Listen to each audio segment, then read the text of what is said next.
డబ్బు, అనారోగ్యం, ఉద్యోగం, వ్యాపారం, అప్పులతో బాధపడుతున్నారా? మీకోసమే లాంచ్ యువర్ ఫ్యూచర్ ప్రోగ్రామ్.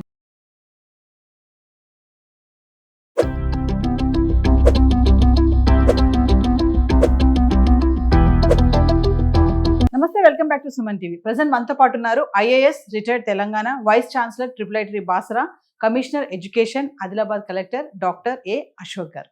నమస్తే సార్. నమస్తే సార్, ఆర్టిఫిషియల్ ఇంటెలిజెన్స్ మనం చూస్తున్నాము, మరి ఇప్పటికే చాలా మంది దాని మీద ఆధారపడుతున్నారు.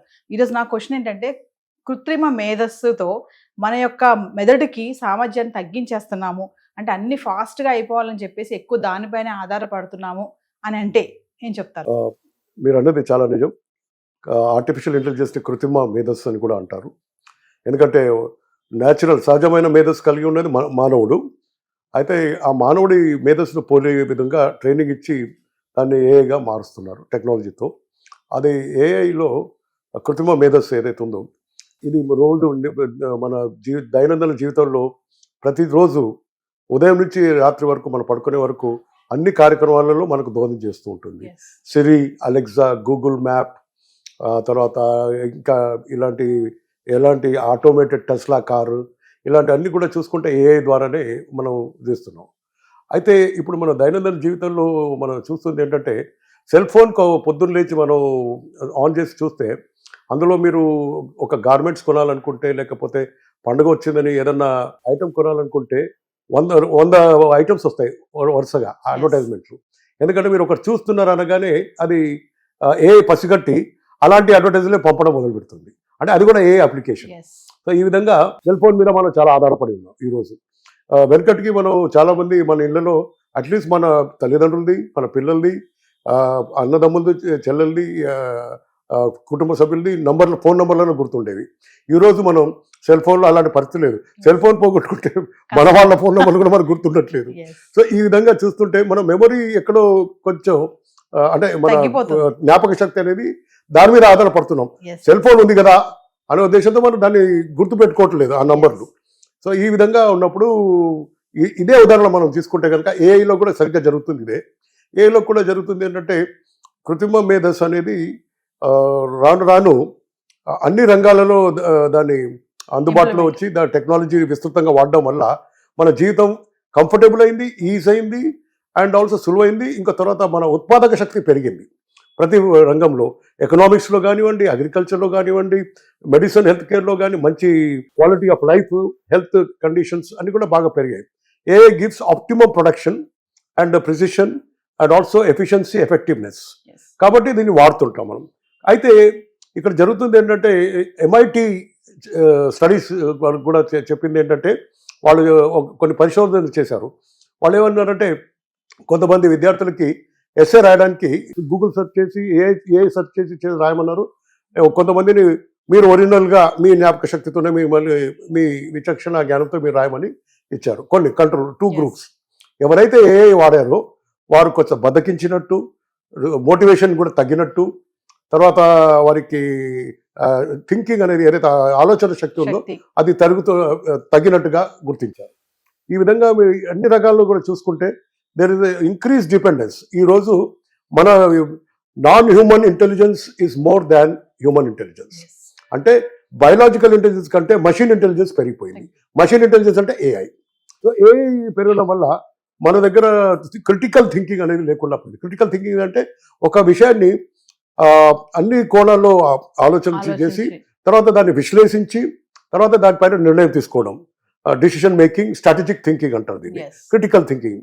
ఇవన్నీ కూడా ఈ రోజుల్లో మనం లోపిస్తున్నాయి మనుషుల్లో. ఎందుకంటే మనం ఎక్కువగా ఏఐ మీద ఆధారపడుతున్నాం. ఇది కొంచెం మ్యాటర్ ఆఫ్ కన్సర్న్, చాలా కొంచెం ఆందోళనకరమైన పరిస్థితిలో ఉన్నాం. ఇప్పుడు ఇది విద్యారంగానికి అన్వయిస్తే కనుక మరి విద్యార్థులు కూడా ఎస్ఏ రాయండి అంటే వాళ్ళు ChatGPT 5లో లేకపోతే ఏఐ గ్రాక్ 4లో రాసే చెప్తే 1 నిమిషంలో అది రాసిస్తుంది. అటువంటిప్పుడు విద్యార్థులకి మరి జ్ఞాపక శక్తి కానీ, నేర్చుకోవడం కానీ, లెర్నింగ్, మెమొరీ, థింకింగ్, ఇవన్నీ కూడా వాళ్ళకు కోల్పోతుంటారు, దానికి దూరం అవుతున్నారు. మెదడు షార్ప్నెస్ తగ్గిపోతుంది. దీని కూడా తేలింది. కాబట్టి రాబోయే రోజుల్లో మనం ఇవన్నీ కూడా ఇంటిగ్రేట్ చేస్తే బాగుంటుంది. సగం దిస్ ఇంటెలిజెన్స్ సగం మానవుడు వాడాలి, సగం ఆర్టిఫిషియల్ ఇంటెలిజెన్స్ వాడాలి. ఉదాహరణకి క్యాల్కులేటర్ వచ్చింది. క్యాల్కులేటర్ వచ్చినంత మాత్రాన ఇంజనీరింగ్ తగ్గలేదు, ఇంజనీరింగ్ మేధస్సు కానీ ఇంజనీర్ల థింకింగ్ కానీ తగ్గలేదు. ఎందుకంటే వాళ్ళు కొన్ని రొటీన్ టాస్క్ క్యాల్కులేషన్ వాళ్ళు చేయగలుగుతున్నారు క్యాల్కులేటర్తో.